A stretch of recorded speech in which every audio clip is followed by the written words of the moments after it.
Well, at 26, I do still consider myself to be a young adult. What I say now and what I'm going to say comes from my experience.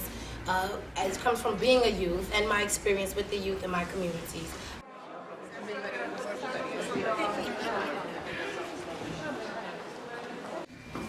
Now, many youth then, and still true today, experience a lot of very real issues such as safety, hunger, and clothing.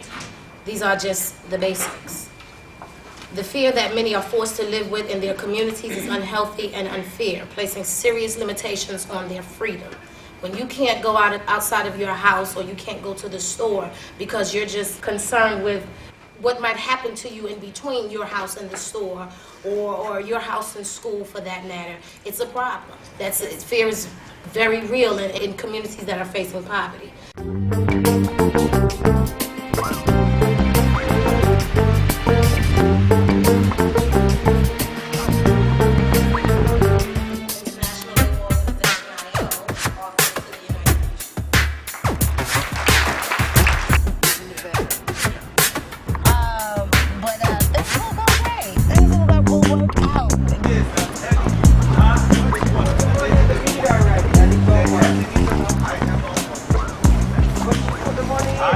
It's an interesting question. It's not one that's easily answered, but it can be answered. There is a start. I was working for about 4 years. Yeah, for 4 years with no vacation, no break. Right now I switch my hours over to the day. I go to school full time during the day, and I'm with my little one in the evening, doing family things. Well, we was on Montauk. We first moved to the area when I was about 6, and I'm 26 now, so about 20 years ago. It was danger. A lot of drugs. A lot of gangs. Violence. It's just a lot of negativity, so to speak. We really weren't. Although we did come outside and play during the daytime, you still had to be very careful. I don't remember exactly how the street library came in, but I know they did come in. And the main thing I remember about the presence is that it was always positive. In the midst of all the negativity, sometimes we as children wonder, like, you look at the block, you see the gangs down there, you see them over there, and then here you guys come, and it's like, okay. Well, we know we can come right here because Grandma said we can come out here, Mom said we can come out here. We're going to chill right here with the Fourth World Movement. Nothing's going to happen to us. Hold your arm up. Ready? The Fourth World Movement has been a major aspect also in the sense that it opened me up culturally.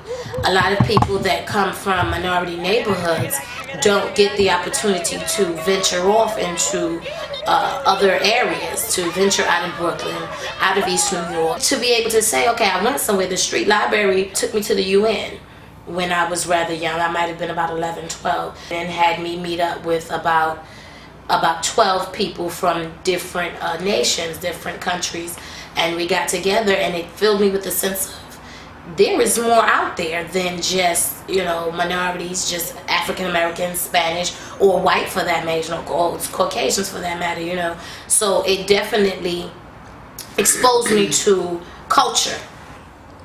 At the time, I was rather young. I was shy. I played like any other kid, not a normal kid, but with things of that nature, I wouldn't have just, pick me.